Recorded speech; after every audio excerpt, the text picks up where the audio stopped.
But I don't know what camera to look at. Asshole.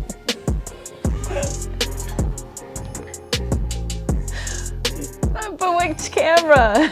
Doesn't matter, okay? Hi everybody, welcome back to another episode of the Mindminx Show. I am your favorite Mindminx, and I'm here at Mixed Vibes Radio as we always are. Thanks for laughing with us through that little, we have a brand new setup and we have multiple cameras. We are doing this totally new and totally different. Pretty neat. So yeah, this is super cool. And so thanks for that. And my engineer loves to keep me on the edge of my seat. So I had no idea where I was looking. But I want to give shout out to Castro Beats, which is the creator of the amazing beat that you're hearing in the background right now. And of course, to our sponsor, Absalon, located at 223 DeGraw Avenue in Teaneck, New Jersey.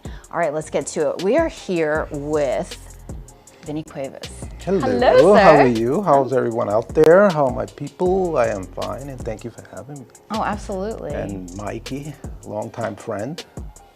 And we are at what? The Redbull? What's that? The Redbull? We are live on location right outside Redbull Stadium, located in Harrison, New Jersey. Yeah, I'm not familiar with Jersey. I thought it was a Prudential Center. No. Yeah, That's literally cool. just across the river. Yeah, but, it's pretty neat setup, and thanks for having me again. So let's do what we do. All right. You know? What do we want to talk about today? I don't know what you want to talk about. You have one subject in particular. If you want to do that, or we could segue into it, it's up to you. Well, I know that, obviously you are a writer, an actor, and you wrote something really near and dear to your heart that you're finally going to be able to get out there, and you're actually recording pretty soon. Correct. No, I actually recorded 2 scenes already before. I just got over COVID with the whole pneumonia crap, so it just derailed me a little bit. And it's a biopic. It's a short film based on my experience with my son's passing and how it happened, due to what, which it's already out in the open. Yeah. You know, we're going to talk about that. Right. Yeah, the fentanyl plague, and I already filmed 2 scenes. It's going to be a short. It's not for financial purposes. It's going to be more of an awareness to parents, because I always say it doesn't matter how old your children are. If something doesn't seem right, probably isn't. You just don't let it go because they're at a certain age. Right. You're a parent for life. Mm-hmm. Man, at least I could say I was a father for life. There was things I could have done better. But when my son was born, I was only 16 years old.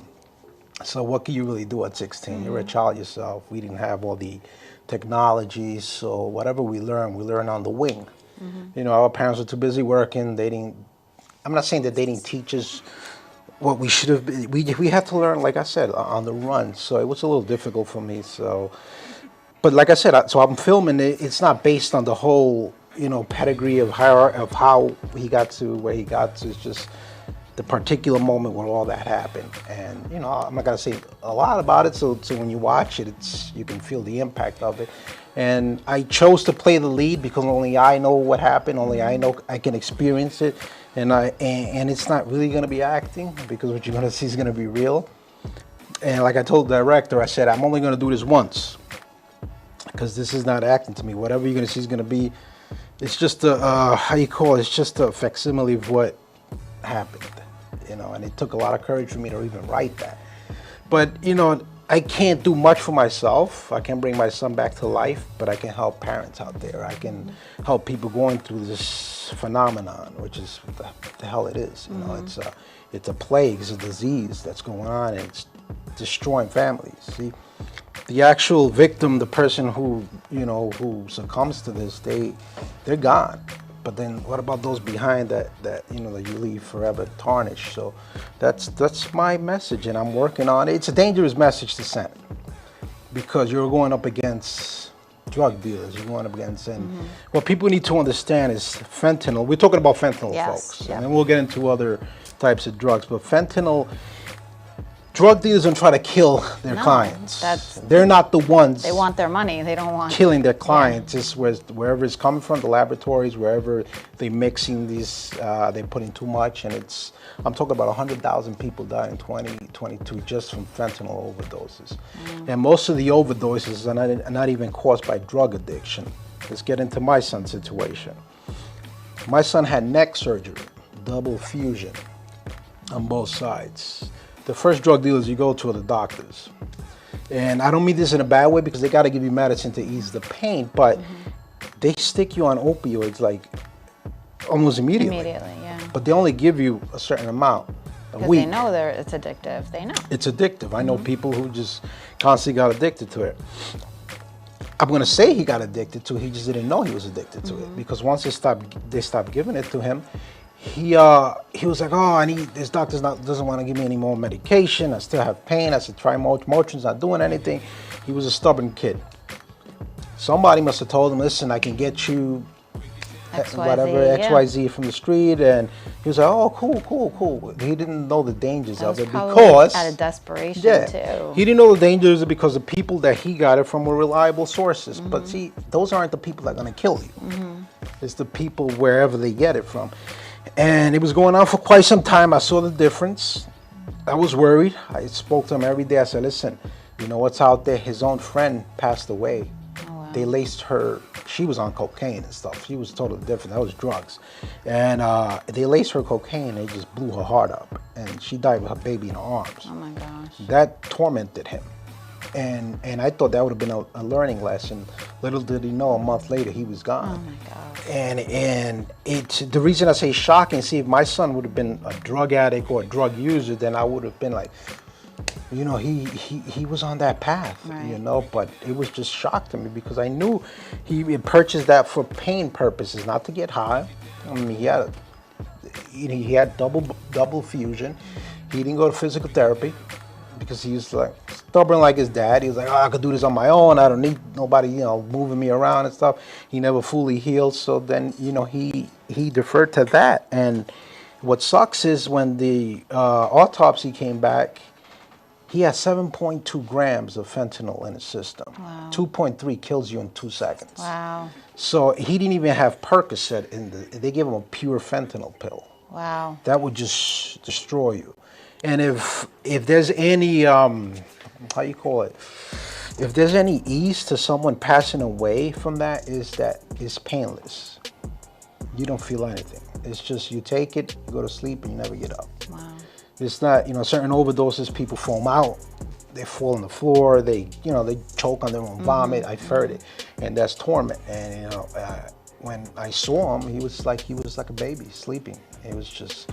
It's brutal for any parent to go through that, you know, and what I don't want is, there's people that I've seen on drugs and they don't care about their own lives, I see, but then I'm start thinking about their parents. I'm saying, you know, you don't want to put your parents through this shit, you know, because nobody out there could tell you, I know where I get it from. Because we have celebrities that have, most of the celebrities right now are dying from that. The ones that do die of drug overdoses, they're dying of fentanyl because they're lacing everything.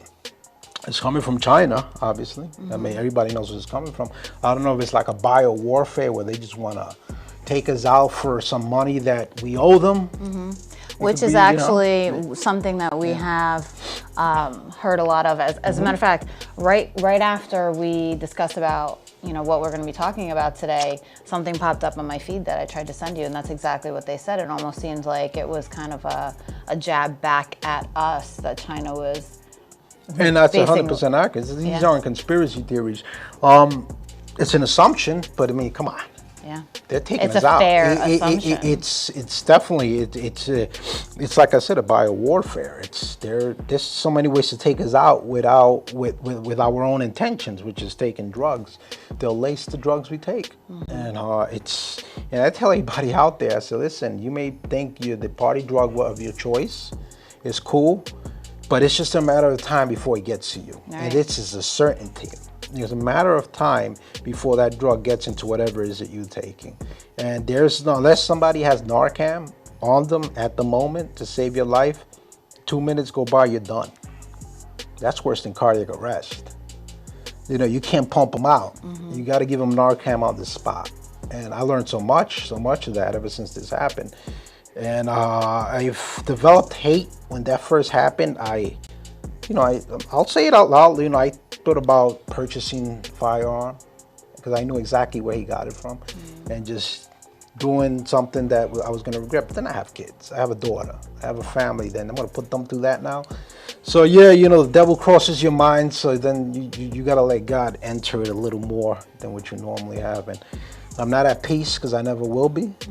But at least doing things like this, where I could bring out awareness, it kind of makes me feel good. In 2 weeks, I was sick with COVID, no more and all the bullshit that comes with. And I'm used to going. I see my son twice a week, and that's my peace of mind. People, I don't know. Some people can't do it. The only time I'm at ease is when I'm with him there. I'm not sad. I'm not nothing. I get sad when I leave. It's the weirdest thing. So I've I've received that already, that he's not there, at least physically. I feel his presence all the time, and it's just not a fatherly thing. It's just, you feel it, you know, and that makes me feel good too. I know that he's there, and he's painless. You know, I don't know what his demons were. I don't know if he had any. He was, like I said, I mean, he was raised with us, so it's like real macho bullshit. Which at times I said, you know, maybe I should have softened them up a little bit, you know. But my duty right now is to just bring that message across. Even if I got to put my own self on the line, like filming things that I shouldn't be filming because it's just gonna, you know, I have PTSD every single day. Like right now I'm thinking about it, you know. So, and that's not gonna go away. So I don't try to fight it. I just deal with it, you know. So, you know, drugs sucks. And I was raised around it all my life. Everybody around me did drugs. And because of that, I said, it's probably a DNA thing. So I'm not going to do it because I'm probably going to like it. And I probably wouldn't be here right now if I was bad enough as a youth. I didn't need drugs. You didn't need to add to You know, it. if I would add to drugs, forget about it. I definitely wouldn't be here. And I guarantee you that. So God has blessed me. And I guess I'm here to send out that message to people. But well, when writing this biop, yeah. What were you thinking about when you wrote your piece? Because it is yours. You know what I mean? So how are you? My part, scene. Yeah. There's not much to think about. Like how are you going to stay on script, or do you feel like you might go all, you know, kind of? I wrote the script because I can ad-lib it. And it's not ad-libbing because it was your life. You lived it. It's reality. Yeah. But, you know, just to keep it, you know, professional in case I ever have to introduce the script to somebody. So it's hard. When I first started, I couldn't do it. So I stopped and I called my friend who's doing it with me. I said, you know what, I'm not ready for this. Because just like I said, it's PTSD. I was doing it at night, so now I can't sleep. It was that vivid image of seeing my son and laying there, and it's oof. So I had to stop, but then I said, you know, I got to do it. You know, I got to do it because I got to do it for other people. And it's not, like I said, it's not to be in film festivals. I don't care about none of that clown shit. This ain't a festive film. This is just, like I said, I'm going to do it right. I'm going to make it very vivid. You know, so it's not, my parents won't be able to watch it. You know, and the acting, I picked the right kid to play him. We were going to talk about that. Yeah, I picked the right kid to play. I was going to put it out there, but my buddy knew somebody. He said, oh my God, this kid looks just like you. but then he could be your son too. I said, let me see him. And as soon as I saw him, I said, that's him. It was weird, and I felt it. That's him. And because even the way he acts, it was so eerie. It was almost like I didn't even want it. Because I was like, damn, how much of this can I handle? So, but I said, you know what? You got to toughen it up. You got to toughen it out. It's how you send me. Listen, I'm not the only one that's going through this. I was just hearing Bobby Brown the other day. Master P's daughter went through it. And they live in life, but it's never the same.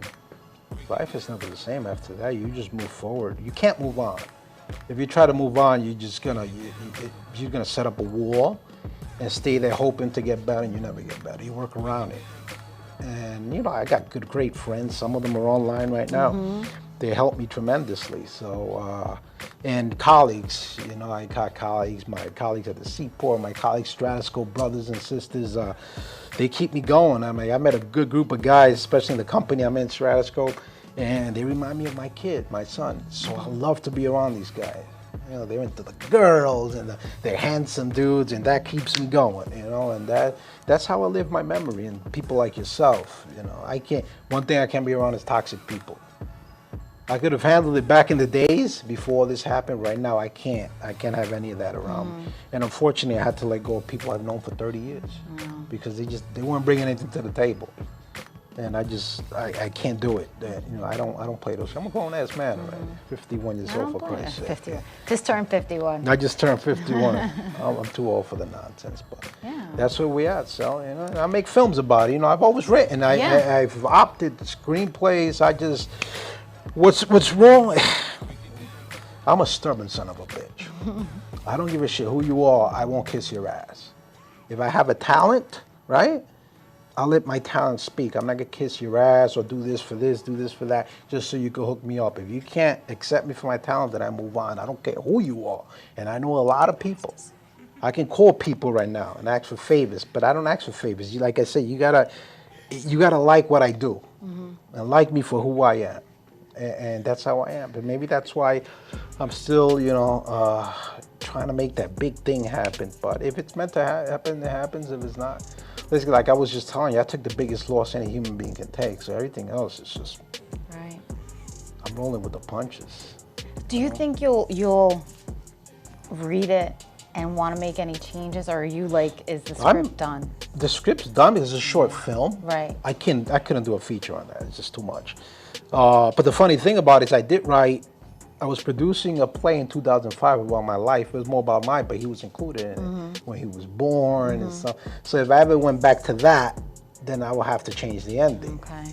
So, but I'm not ready for that yet. Because that had somewhat of a happy ending and an inconclusive ending, but I'm not ready for that. So this is just boom, boom, boom.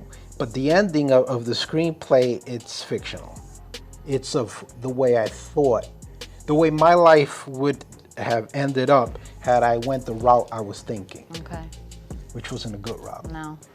So, so you'll see it, you'll be shocked. I guarantee you'll love it and cry. It's passion. It's just, you write with passion and you.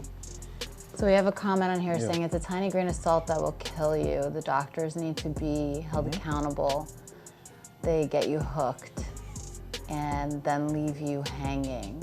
Yeah, I agree. Exactly what happened. And it's sad because they're not trying they're trying to help you, but this is why they only do it for X amount of time. And they let you know. Yeah. They say, this is to help you. You gotta be careful with this. We can't give you this forever, but it's addictive. It's super addictive. It's just an addictive drug. And now let's go back to that conspiracy theory. Like I saw that TikTok that and it was a recording of a drug addict, and he basically said that China cut the heroin to the U.S. and pumped us full of fentanyl, kind of as a screw you to Obama, because Obama said I think Obama owed a certain amount of money, $1 trillion. I don't know if he owed it to them.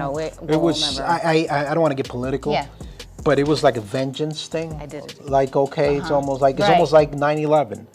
Like Bush and Bin Laden were in the oil business, but then Bush says, you know what, regarding you're into terrorism, I can't associate with you. Bin Laden said, but we got a business going.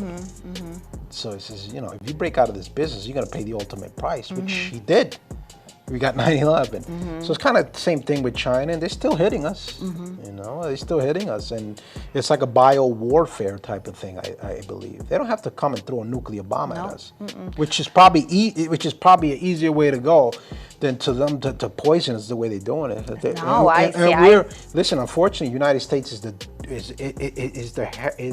the drug addict capital of the world. Well, that's what I'm saying. I think it's smarter to just fucking keep pumping drugs in because we do more drugs here than, I mean, you got the cartels. We make the cartels rich, for Christ's sake. So I think that's freaking smart. Like, go ahead, keep. I mean, you had the cocaine epidemic. I mean, cocaine's always still around. And then the Which heroin. is surprising. Like, I remember, you know, that being big, like in the 80s, In the 90s. 70s. Yeah. I was around it. I was the only person, maybe me and another one, that didn't do that drug. Which is funny, when we went out for your birthday and you're like, I was like, Never. don't lie. Never done drugs, never. Because I was a crazy son of a bitch. And if I did drugs and added drugs to that, I probably would have been a criminal. Like, I was like, not psychotic, but I was very fearless. I don't know why. Like, I would fight with gangs and not care, and whether it was 3 or 4, I could have ran. But it was like this so imagine me on cocaine or something like that. Come on. They would have based Tony Montana out of me because I was insane. So at least I thought properly. I said, you know, I can't incorporate drugs into this behavior. Which, thank God, I never did, because I'm telling you, I wouldn't be here right now. No, that sounds.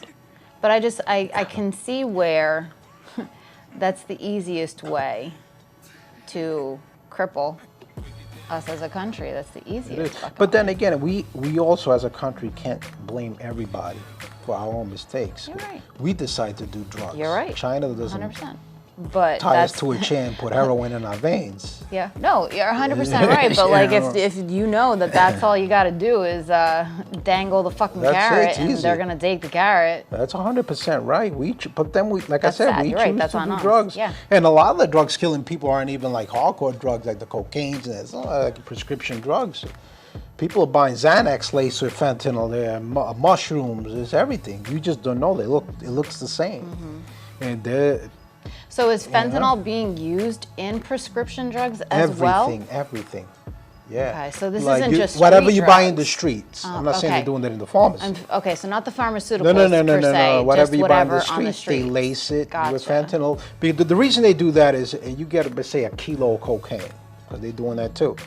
You can make that kilo last by putting fentanyl in. Well, You yeah. put a little bit of the cocaine in there with whatever. I mean, if you're a laboratory expert, then you know how to do it where you won't kill people. A lot of these dummies are doing it themselves, and they just put in whatever amount, and everybody just dying all over the place. Like my father's friend, heavy cocaine, user, functioning. One day he came, coked up out of his mind, but he tells his wife, I'm so sleepy. She knew she was using. If somebody's doing cocaine and they tell you I'm sleepy, that's a problem. Yeah. And he was like out, and he fell asleep and I woke up. Wow. The autopsy showed he was laced with fentanyl. Wow. And the fentanyl is so strong it overwhelms the high of the cocaine. And you said what, 2.3? Will kill you right there on the spot. 2.3 what, grams? Or grams, what? yes, Grams. exactly. And my son has 7.3 Wow. in his system. So they sold him a whole fentanyl pill. They wasn't even laced with anything. It was just the fentanyl pill. So there was literally you put it in your mouth, and once it kind of dissolves, you start passing out. Wow. That's how that goes. Because I asked a lot of questions. One thing I asked the medical examiner when they called me, I said, "Did he suffer?" She said, "Absolutely not." She said, not one bit. He didn't know what happened. So he just went to sleep. And what I say, if I felt good, not good about something, but if I was at peace, was that he didn't suffer. Then he just went right away. But it's not good, and it's continual. I'm listening to the news, and it's just a constant thing. So I'm assuming then this drug is very cheap. The drug, I don't know how much the drug. Well, no, because they come in bricks just like heroin. Right, but if they're selling it and people are thinking it's Percocet. Well, it's probably like $5-10 a pill. Well, no, I'm wrong. $30. It was $30 a pill. Because I'm just So wondering. that's not cheap at all either. Okay. Because I'm just wondering if they think they're what's getting the high Percocet. on that? 12 I don't know. hours, maybe? Oh, I don't know. But I'm just saying, like, just from a financial perspective, if you think you're getting a Percocet and you're paying for a Percocet, but it's actually this, I'm wondering if they're like, Well, the drug dealer doesn't know what it is. oh, the drug To dealer. him, he they're just not thinks even, it's Percocet. Oh. Why would the drug dealer, I mean, you got to be like a real idiot or a serial killer, want to kill your clients? These are the people that are making your money. Well, that's what I'm saying. know? Like, I wonder So it's if they're coming not from even those realizing. laboratories. Whoever's mixing these things together, they're the ones messing it up. Yeah. You know? I'm just wondering, like, you got anything to say back there? I see you nodding your head. No? So, all right. I'm just looking, like, I'm wondering if they're lacing it with this as opposed to, like, back in the day when they would lace it with other shit just to kind of, like, spread it out and make it bigger. Well, you know what I'm saying? well, that's exactly what they're doing. 'Cause it's so but only cheap. they're being careless. They're putting more than they should, and that's causing so many deaths. So.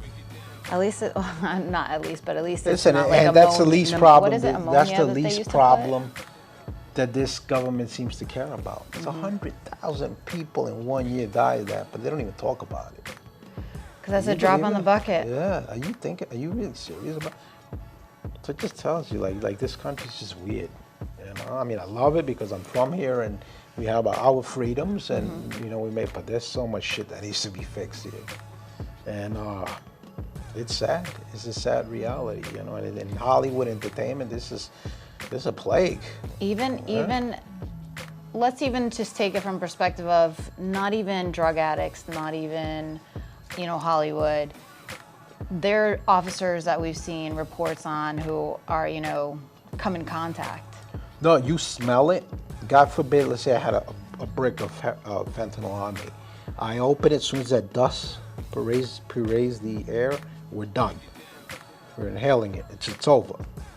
There was a big report about that. This one officer. You can't. You Yeah. got to know how to handle it. That's why when they're mixing these in the laboratories, they have these hazmat suits. It's almost like the movie Breaking Bad, the show. Remember they were very protective about how they did things, because just a little bit and it'll take you out. That's crazy. They use this for surgery. Like, they put you for heart surgery, for Christ's sake. They put you out with that. With fentanyl. With fentanyl, yeah. So think about it. That's scary. Like, this So I is- just want parents out there. There are parents, like I mentioned before, they are like, oh, my kid's old enough. They do what they're going to do. I can't do it. Yes, you could do something about it. Like I said, you don't stop being a parent. And yes, I did the best I could. But I was aware I did the best I could. There is a point where they're their own person. But maybe some will listen. You bring enough awareness and scare the shit out of them. Say, listen, this is what's heading towards you if you keep doing this. You're not going to avoid it. You're not going to, nowadays you're not going to avoid it. You're going to hit that bad batch and God forbid, it's going to be over. It's not going to be there to save you, no one. There's certain overdose, you can overdose on certain drugs and you can take somebody to the hospital and save them. Not on that one. Your heart's going right there, yeah. So, but you can talk to it comes in through one ear. It has to happen to them, unfortunately, for them to then realize it. But when you come to realize, it's too late sometimes, and it's especially the youth these days. Be on top of it. They're very ignorant. They like to take a lot of pills. I see it in my They think they're invincible. in the venues where I work, kids passing out all the time, and they don't realize that they're passing out because they taking too much of the actual drug. But imagine that drug was laced.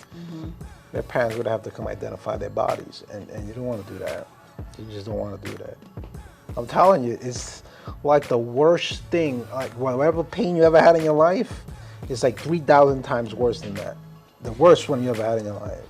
So if you had the opportunity to actually reach somebody, would you prefer it to be someone who potentially, sorry, I can hear people in the background and I get distracted very easily. Okay. Would it be someone who could potentially overdose on this, or a parent? Who do you hope that your short I would say film- both. Both? Yeah, You of want, course. you I want- mean, I would rather. the person who's going to overdose, they wasn't going to lose their life. If I had a choice to speak to both, I would speak to that person first. Okay. Because the parents is going to suffer, and so I'm going to go to them first. And then, of course, I might go to the parents and say, listen, I spoke to your son or your daughter about this, just be cautious. But I'm saying if they're watching your film, yeah, if they're seeing your film, who do you hope that it'll resonate with more?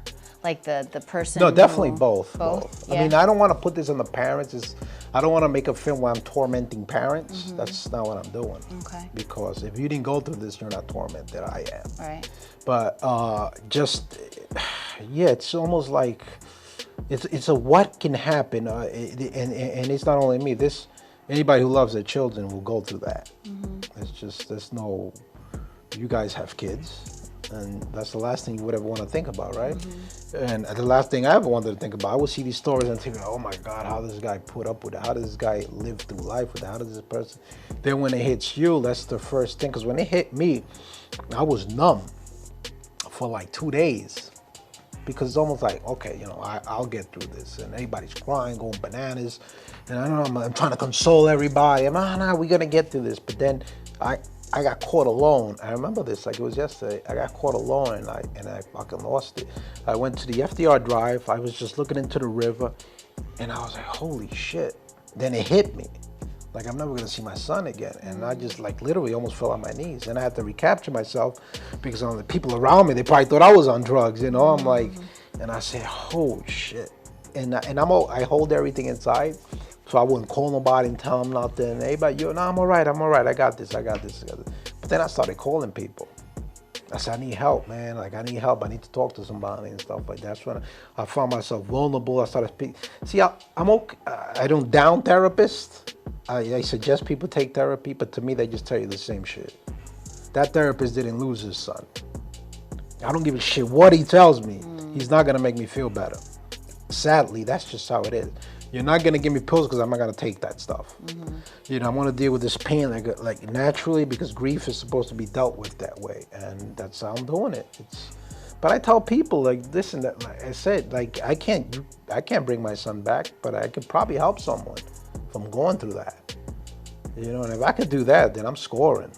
And my film is not for financial purposes, is not for it to be in Hollywood, gain any awards and stuff like that. I got other things for that. This is more like an awareness film. And when I do have it, I will screen it, and I will put out a blast on everybody who's been through this, parents and even people who are doing drugs at the time, them especially. I would love for them to come see this. And we'll have like this big screening wherever it is. I'll rent the place out, doesn't matter how much it costs, and we could push the agenda out there. And I'm not afraid. Like some people, you got to be careful with that. Drug dealers. I'm not afraid of that shit. If it's meant for me to go, it's meant for me to go. If it's in a cause like that to help somebody, I'll take one in the head. That doesn't bother me. I can live my life. 51, I'm good. I really are. I'm good. And I try to do the right thing now. Like I said, I do my films. I work. I work with different companies. I'm a contractor as well with security, and I have the greatest people around me, and that's the cure. I have the greatest people around me, and they keep you going. You got to have those people around you, not people that feel sorry for you. They may, but I don't want that. I don't want you to feel sorry for me. I want you to treat me like everything is normal. Let's have fun. I'm a single guy. Let's talk about women, whatever. Whatever. Stupid. But treat me like a normal dude. Talk about your kids. Don't be afraid to talk about your kids around me. Have you found that people a find lot it difficult? of times, and they mean well, but I said, don't be afraid. It's okay. Vinny, I want you to come, to my house for Christmas, but I don't want you to see the kids opening the gifts. I said, it's okay. It's all right. Because I want you to treat me. I get what you're doing, but then again, you gotta help me. You gotta help me through it. And that's how you do it. We're big. My family's pretty strong. My mom, my dad. But to a limit. You have strength to a limit. Like I said, I grew up crazy. Like I will fight, and I'm afraid to this day. I'm not afraid of anything, no one. I'm more aware of things. I avoid shit now. Like back then, I was like, come on, and all that vigor and all that psycho shit. Not no more that. But Is that the Bronx in you? it's not I wouldn't like it's not a logistical thing. It's just within the person, you know. It's maybe my dad. My dad was wild, man. He would like this dude like he would just fight, man, in the streets with gangs of people, and I thought that was cool. Man, my father's tough, man, but I started doing that too, and my son was like that too. My son was a boxer, for Christ's sake. He was good. I remember that. The thing with my son is that he was good at everything he wanted to be good at. He was a good singer.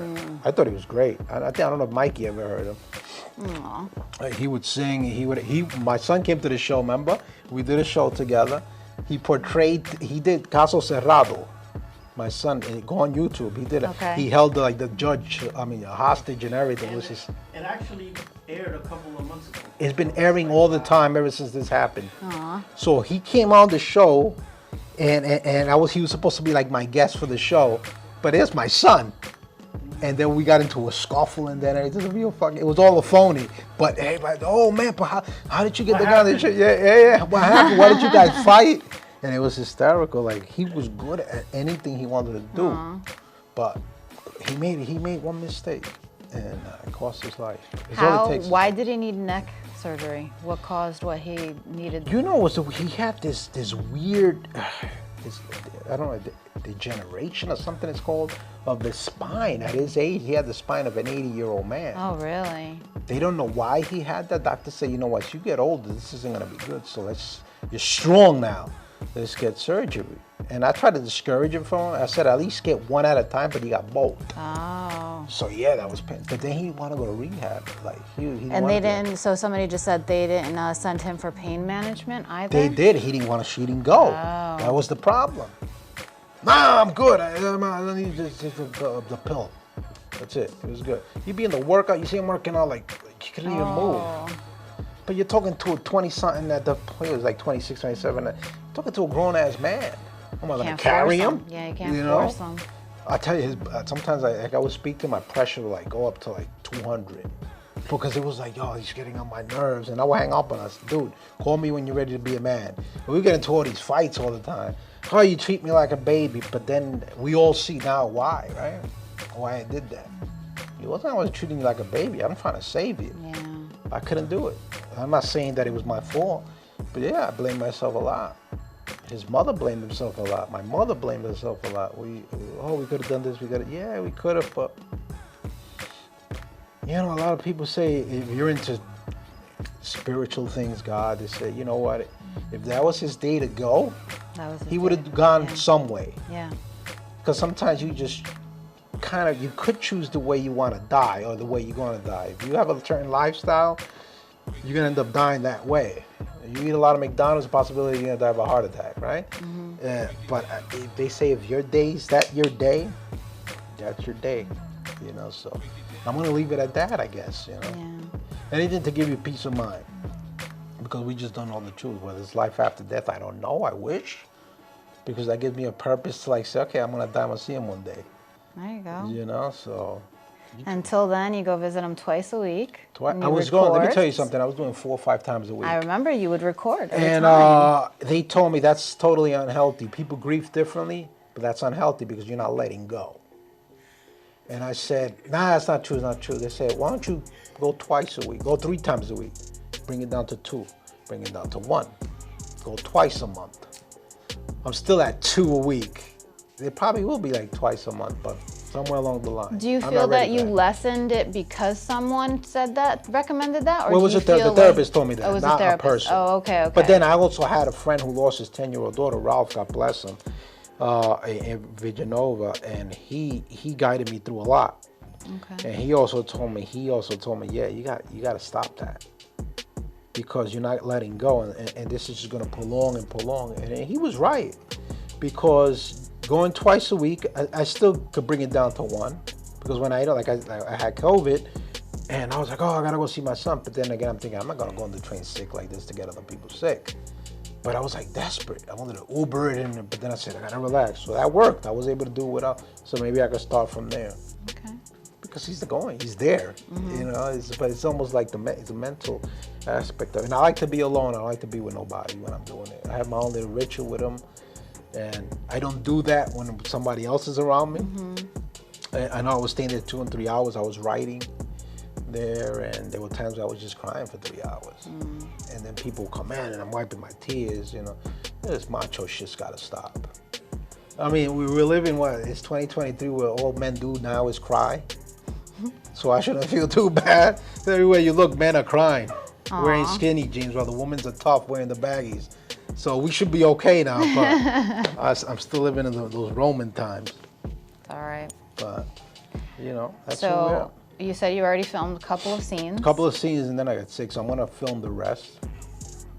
I gotta do a cemetery scene. I'm gonna get a little warmer, so I don't want to lips shivering and all that stuff, because it gets cold there. And then the final scene. The final scene is the one that's fictional. Okay. But it's almost like what could have been. Okay. It's also touching. You'll see that one. I won't talk about that one. Okay. You'll see that one on your own. We won't talk about that. But you'll be like, wow. Yeah. When do you hope to be able to? I would say by June we should see it already. Yeah, Oh, for okay. sure. All right. I don't play games like that. All right, cool. The thing with me is I like to pay people. There's a lot of filmmakers out there, I'm not mentioning anybody's names, who just think people will go there and waste times. And everybody's time is precious to me. If you're in the arts, whether Mikey, anybody comes to me, I want to pay you. I got friends. No, you don't got to pay me. I said, this is business. This ain't friendship. If I can't fund it, I won't do it. Because that's what happened with my play. I was putting it up 2005, then the financial crash hit in 2008. And we were going through rehearsals and everything. And I lost my job at American Express, and I couldn't fund it anymore, so it was put on hold. It was going beautifully. I mean, I'm going to pay everybody. I had a nice theater set up and everything, and everybody was happy. So I treat everybody well. I don't exploit nobody. One thing I don't do is I don't compete against my own friends. Everybody has their own talents. I don't think I'm better than you. I don't expect for you to think you're better than me. You bring your stuff, I bring my stuff. We put them together and we create magic. Right. And that's the way I've always been. So if I can't fund it and I can't pay people, I won't do it. I don't want anything for free. I just don't. Like if there's been time, oh, Vinny, come here, can you do this for me? I'll pay you. And I said, I've done it too, and I'll be like, I don't want to take your money, but then I'm being a hypocrite because I do. And I know where he's going to say, no, but I'll say, whatever you want, I'm going to pay my cab fare, so whatever, that's fine. They're still doing something, but the gesture is what counts. Even if it's $50 you want to give somebody, it's the gesture. Because they'd be out there, oh, we'll give you a credit and copy. Get the hell out of here. What the hell is credit? Don't give me that. You know what I'm saying? Let's do this. Let's make everybody's time is precious. Treat everybody with respect. And that's how you get things done. Maybe that's why I haven't gone as far, because I think that way. In this business, everybody thinks that if you screw somebody over, well, that's part of the business. No, that's not the way I do business. That's part of your fucking business. Now, excuse my language. No, we can curse. No, I We're said good. that's part of your business, not mine. I don't roll like that. I don't blackball anybody. That's my friend. You treat him with respect. That's it. So I have a lot of people in the industry and me. We have a lot of qualms because I let them know. I let them know that that's not the way I work. I don't sell out. There's people out there that sell out, like to kiss ass, brown nose. I'm made for what? And I make my own connections. And I have good people around me. A lot of it. You all have to pay our bills, so we have to have our day jobs, and even my day job I love it. I meet stars all the time. Yesterday I was with Marisa Tomei. Nice. I did a 3-hour gig with her, and they'll call me for executive protection. I'm not the biggest guy in the world, but I can choke people out too. I can disable a couple of bodies. So we make money like that. So we're doing good. Other than the mental aspect of life, I think I'm in the right direction. I got my daughter. I gotta look out for her. Yeah. Another thing about that. If you have 2 kids, and God forbid you lose one, you become very, very overprotective with the other one. To a point, to a fault. Yeah. Did you ever find that a point where you had to come back a little bit and remember that you had another child? Well, that's what saved. My daughter saved my life in so many ways. Yeah. I'm talking about, I was a maniac. But when she was born, I started calming down. Even with my son, because I was still young. And don't get me wrong, when I say that, I don't mean like I was a bad person. Like I was out there killing people and stuff like that. No, but you were. But I was just, You were living your life. Like you came to me, you said, Vinny, this guy, my husband hit me or something like that. I go into your apartment and beat your husband down. No problem. I wasn't afraid of cops and nothing. We've done crazy. Me and my friend Nelly Nell, I wish he comes on one day. He'll tell you some stories, man. We did some wild things. But then my daughter was born and I was like, oh, wait a minute. I don't want her to be without a dad, and I got to give her a good example, and I don't want her to be with a maniac like me. So I think she saved me from a lot. And even now when this happened, who knows if I didn't have her, where I would have went with this. I would have went back. Because all that, right, you could get out of it, but it's still in you. You just don't. That's in your DNA already. Snap you, yeah. That's in your DNA. So I can go back to that any second. And I was getting there, but then I started thinking about my daughter. I started thinking about my grandkids, my son's kids.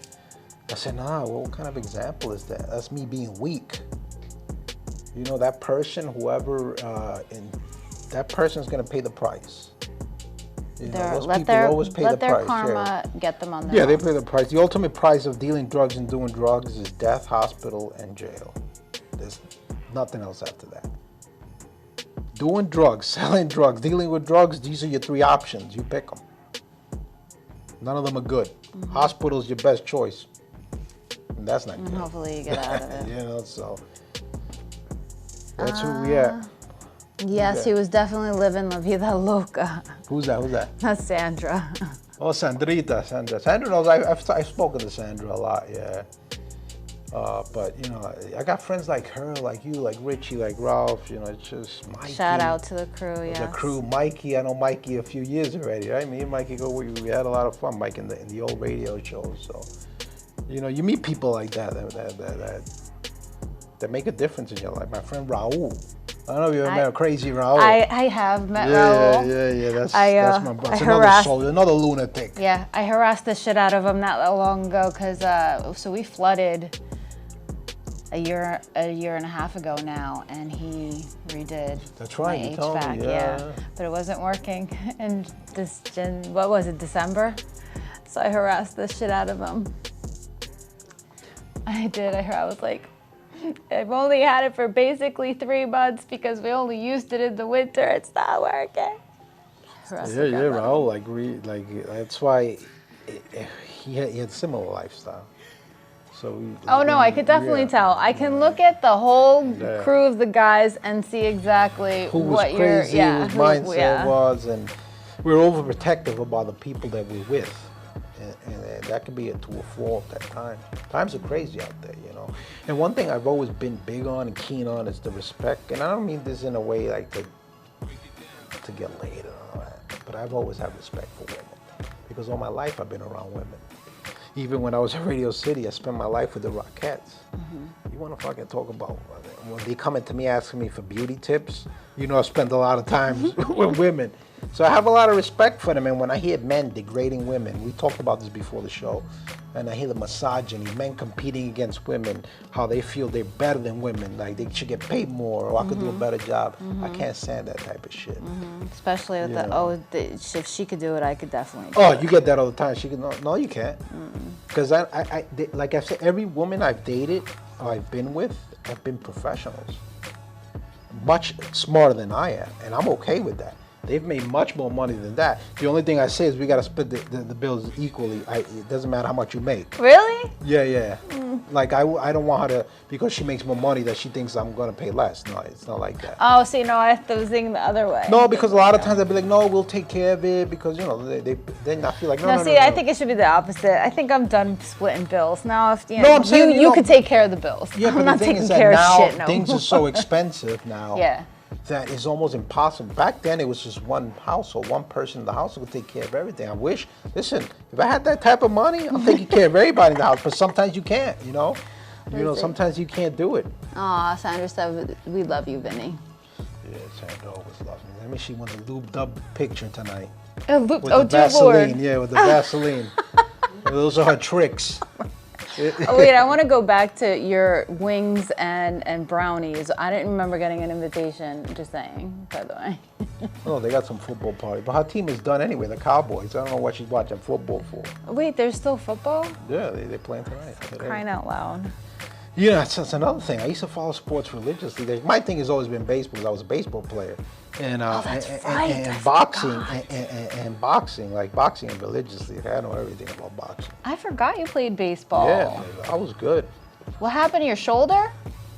No, the thing with me was discipline. Like I was just telling you, I was more interested in being with the women. I mean, I remember I played in Washington State for 3 years, and I was good. I was really good, but it's more about the ladies, and I didn't believe in myself the way I should have to make the majors. I mean, I still have a slip of the New York Post where they put me on the second page, so I was a prospect. And I remember I was in Yankee Stadium. I was in the actual field adjacent to it. And they put me in the actual post. It was 1991. They compared me to Ricky Henderson, who was playing with the Yankees then. I said, wow, you're going to make the majors. You're gonna... Wow. I'll send it to you when I get home. You got to send it. Yeah, and, but, you know, mistakes we make in life, you know. And here I am, 28 years old. I didn't make the majors yet. I knew it wasn't going to happen. So I just came back to New York and I started working. I'm not highly educated. I'm not afraid to say that. I'm embarrassed. I self-educate myself. I have some college, but nothing that I can say. You know, I don't have degrees. And speaking about degrees, it's just a funny story. I was applying for a job, and they required a degree, and I said, just put it down, a bachelor's, whatever. I forgot the hell it was. And I said, cool. It was paying a lot of money, and I got the job. And so then I went through the whole training and everything. And they said, all we need now is the transcripts and the copy of your degree. I was like, you gotta be fucking kidding me. So here I am trying to see if I had, like, friends that can, like, plagiarize or duplicate. I was looking for the scoundrels. I was calling all my scoundrels. I said, listen, I can't lose the job. And I don't like to do that. I don't like to, like, fucking, but I just, and I don't call it lying. It's just exaggerating. Well, yeah, like not for like nothing. I'm not lying because I want to be a liar. I'm exaggerating because I want the job. Well, and right? if you're good for the job and all they're looking for is a fucking piece of paper, what the fuck? Oh, I think I was even overqualified for it. But the fact that they wanted that piece of paper, and I was just, oh my God. So I just let it go. I told them I found another job. I was like, oh God. The first time that ever happened to me. Yeah, I got some college, but I don't have a degree. I think that's bullshit. I went to play baseball and to be with the girls over there. So that's. Forget about. I was the only Latin guy in the school too. No, not for nothing. So I've actually had this conversation, not necessarily about education, but I use that as the example. Like people have like these like checklists, like literally like if they're looking for a partner, they'll have these like checklists and like check them off. And I'm like, but that's like old college recruiters getting, they'll prank each other and they'll get like a transcript from like Edward L. Fund and like the perfect candidate, like everything is perfect, but it's not a real person. It's literally elephant. It's the elephant in the room. Yeah. Mm-hmm. And so fucking piece of paper shouldn't mean goddamn fucking thing. It should be the person. It shouldn't. Like I'm blessed. Like I work with a group of guys, Stratoscope guys I met. Probably the best guys I've ever worked with, honestly. Decent people. A lot of us come from Madison Square Garden, and a lot of us, you can tell a lot of us were street guys, mm-hmm. and a lot of us are cops, and a lot of us were DEA agents, whatever it may be, and but we all somehow, it's through experiences. Like our experiences are second to none. Like, mm-hmm. These guys keep everything safe. That stadium right across the street, they'll make sure that doesn't, God forbid, blow up. That's how great these guys are. So it's like you said, a degree doesn't make you. I don't understand that. And I should have never done it, but I just needed the job so bad, and it's called exaggeration. I don't look at it as a lie. It's a lie, but it's not a lie just for the hell of it. It's just to get myself further. Unless it's like you're fake it till you make it type. Yeah, but unless you're applying for, to be a doctor or like, I don't understand. Well, like the movie Catch Me If You Can, remember? Yeah, DiCaprio was a doctor, a pilot. Yeah, and he made it. Yeah. I don't know. But yeah, that's how it works. We have some wild lifestyles, but listen, I do not believe, and I know, like, don't cancel me. I do not believe in the education system in this country. I do not at all. I don't call it the education system. You know what I call it? The indoctrination system. Yeah. I've literally told my kids, as long as there's nothing under a sea, get out of there fucking alive. As long as a cop never comes looking for you at my door, and I don't have to go to school, I don't give a fuck. Yeah. Get in, get out. You'll learn as you get older and mature. I remember I was so terrible. I was a terrible student that teachers would literally personally go to my house to talk to my mother about me. Oh my God. That's how bad I was, man.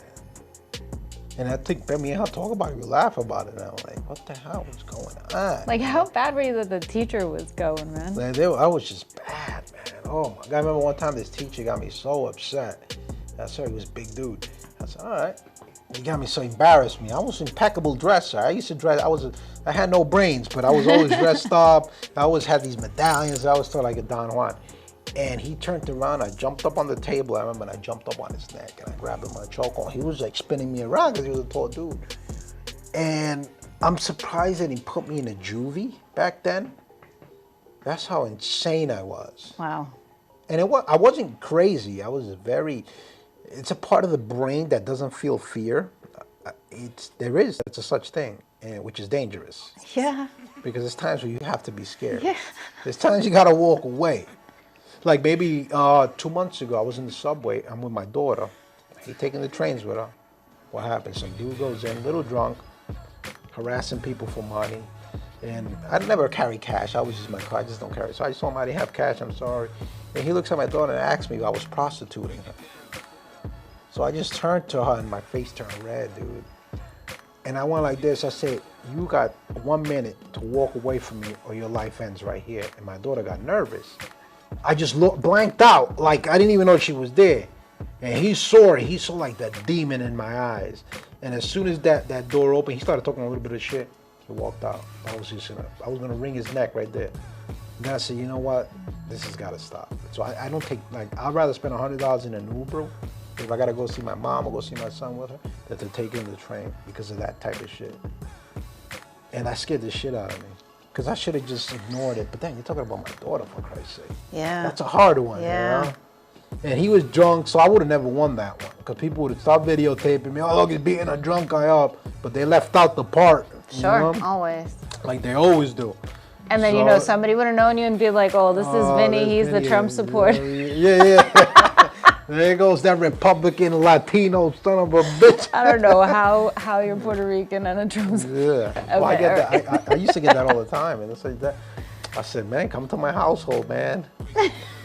You'll be surprised with my parents. My parents are whack jobs when it comes to that. Oh my God. They're 100%, but they always been. Really? From day one. Wow. Okay. Yeah. Well, on that note. But you got your Puerto Ricans that are this way, My sister too. and then you got the ones that are this way. My sister. We're different. And I We're love a different my breed. sister. Yeah. She lives in Florida. Yeah. And it's not only Trump, because Trump's an asshole. Put it this way. Yeah, I like it but we're Republicans. Like how many Puerto Rican? But then again, we all come, and I'm not saying that people on welfare and all like that, but I'm just saying that we all come from working families. Yeah.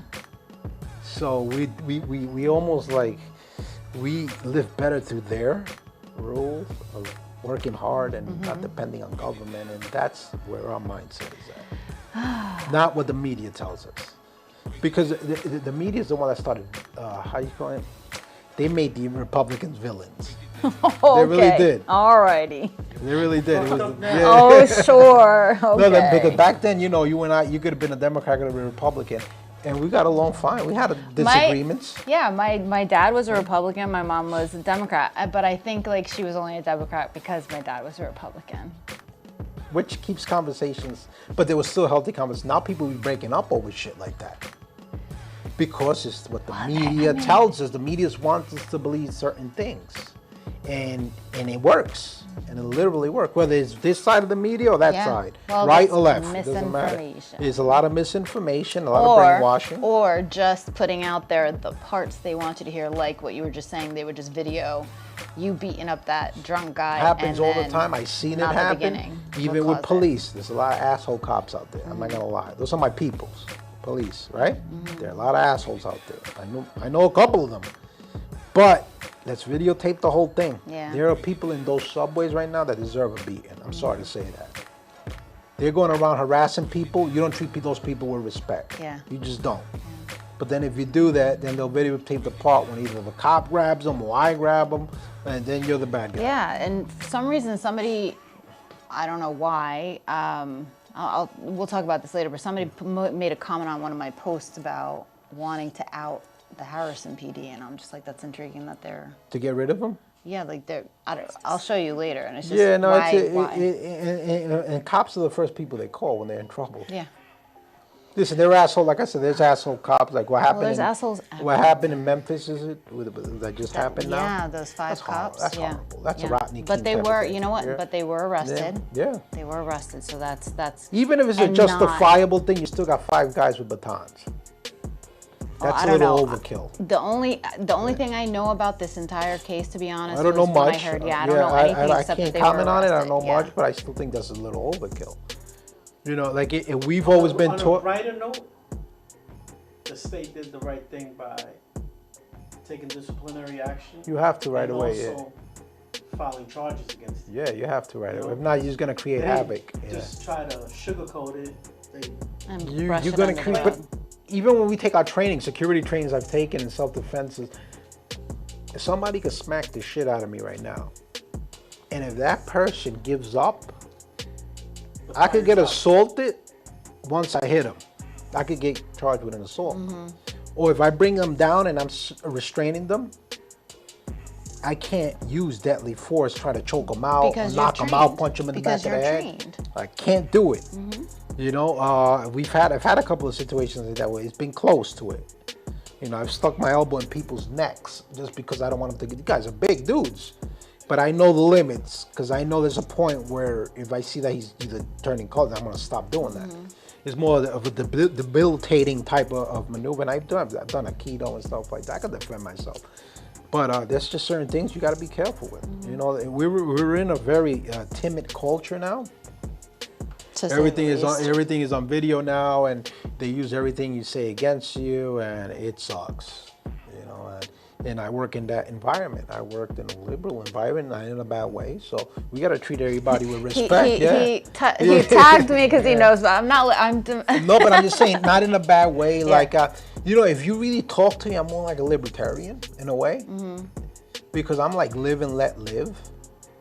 I'm not against a lot of things. I'm like, listen, if it doesn't affect me, the only thing I say is don't shoot it down my throat. Then it starts bothering me. I'm cool with what you want to be. You want to be a dinosaur? I'm good with that. We roar together. I'm okay with that stuff. Don't shoot it down my throat, okay? Because I believe what I believe doesn't mean I hate you. I'm with you on that.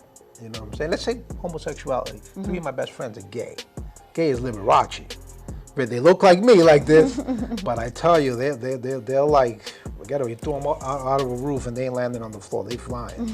I love them to death, but they know. They don't try to put anything down my throat, they know. They say, Vinny, we respect you the way you respect us. I love them, I'll die for these guys, right? And that's the way it should be. There's people who don't, who are against that, who use the Bible and all that sort of thing. I said, to me, God loves everybody. To me. Regardless of what you are. That's the way I look at it. I never read that part where they condemn that. I don't know. Because back in the Roman days, I think dudes used to hook up with each other. They were an exception there. These guys were tough guys. So I don't know. I mean, to each his own. Just don't shove nothing down my throat. If you start shoving down my throat and start judging me because of the way I believe things, then we got a problem. But other than that, you live your fucking life. I don't care. I'm just gonna laugh at your posts. That's all I'll do. Yeah, my posts are a little wild. My posts are misleading sometimes. Then you meet me like, but wait, you're not even like that. But I like to stir the pot. Like I'll post something. Let me get a couple of people to argue here, and then I'll leave like 3 or 4 guys talking about meeting each other in parks to beat each other down because of their disagreement. But there then I are don't even people care. who flat out argue with each other. Yo, Raul did that one time with a buddy of mine. They were giving each other addresses. Come meet me here. I'm gonna knock you out. Like these guys were serious. I was like, holy smoke! I gotta stop this. I can't. Because to me it was fun. I can't. I remember one time I had like 600 comments. Dudes just going at it. It was insanity. It looked like the Royal Rumble, and I wasn't saying a word. And there's You just made a this post fucking and just kept Vinny, going. he stirs the pot, then he gets lost, this son of a bitch. Oh my goodness, man. But it was fun to me. It kept me going. Like I said, my son's passing just blew me apart. Like, I stopped doing all that. And I'm not saying I stopped being fun. We just. But I'm still humorous. At least I think I am sometimes. And I'll post memes and stuff like that. I like to keep my friends going, and I don't like to be boring. And it keeps me. Laughter is beautiful. Yeah. Even if it's temporarily. Like, laughter is beautiful. Like, I can watch a comedy show and laugh for an hour and feel good. Even if it's temporary. It's medicine, absolutely.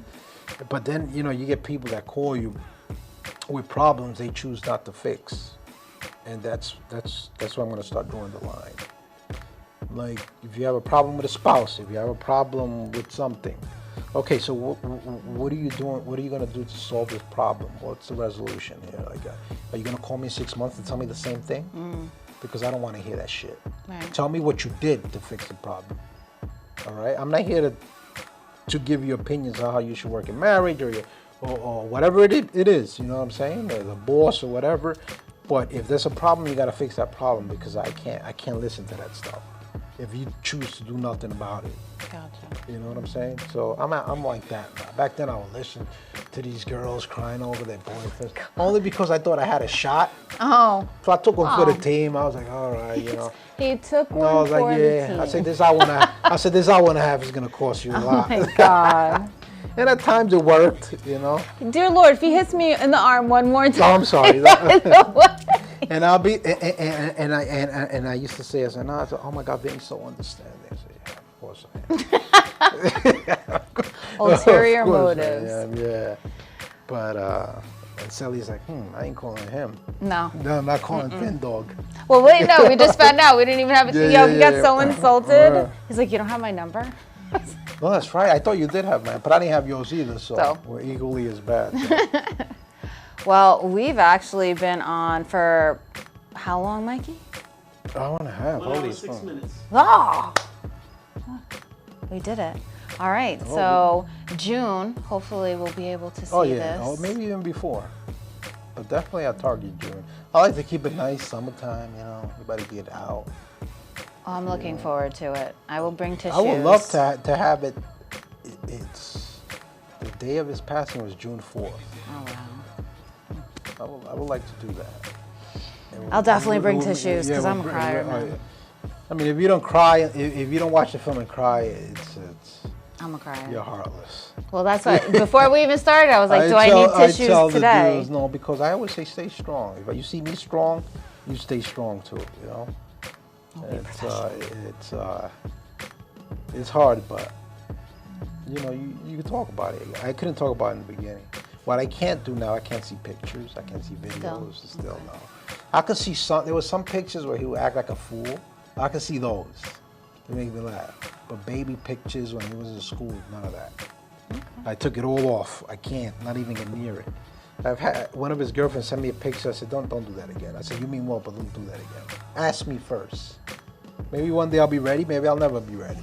But those things I can't do. So, but other than that, it's a process. I think I'm doing all right. I think I'm doing all right, trying to help myself. Because I don't think anybody could do it. I got to do it myself. People assist and being nice and cool, and we go out, we have a good time, but I still got to go home and be alone. That sucks too, I mean, I've always said I want relationships, My mother's like, yo, you got to settle down already, man. What the hell is this? Every time I ask you, like, yeah, I date people and stuff like that. I'm like, I just see everybody, like, I don't mean this in a bad way, but every couple that I see, not everybody's happy. And I'm like, what the hell, is that going to be me? And so it's a bad way to think, but one day. One day. So you keep hope. I keep hope. Why not? But it sucks to go home, to be alone. It's. I was sick like I'm not saying when you're sick that your woman should be doing anything for you. I'm not big on that. But if you really can't move from bed, it'd be nice if somebody brings you some medicine. I was dragging, like getting up to make shit, and I was like, oh my God. I mean, I couldn't breathe, man. I ended up in the doctor. I was in the hospital. I was like, Jesus Christ, I'm gonna go? I knew I wasn't gonna die because I don't die like that. But, you know, it's the times when you need somebody like that, not as a utensil, because a woman's not a utensil ever. I cook my own food, and all the women I've been with can tell you this, can vouch this. I cook my own food. I don't like nobody doing my laundry. I iron my own clothes. I have my own little technique. So don't do that. Let me leave my clothes there, do it my way. You know, I like to make my Latin cuisines, and you know, you keep everybody happy. The monotony and routines kill relationships. You can't. People get too fucking comfortable, man. I'm talking about you could be 10 years with a person, take spontaneous trips, have sex in the bathroom of a fucking restaurant, do crazy shit like that. That shit will spice it up, man. There you go. The minute you start timing, oh, you know, Tuesday we're gonna make love at 10 o'clock at night. You know, we have some time. I'm like, oh shit, that's a problem. That's a problem. It's gotta be like wild as fuck. All right, sorry, I gotta change subject. I don't Yeah. talk about sex. Yeah, I don't mean to like, you know, get anybody wound up out there, but just telling you, we got men like this, get rid of them. I'll put my number at the bottom. We'll tag his number for you guys.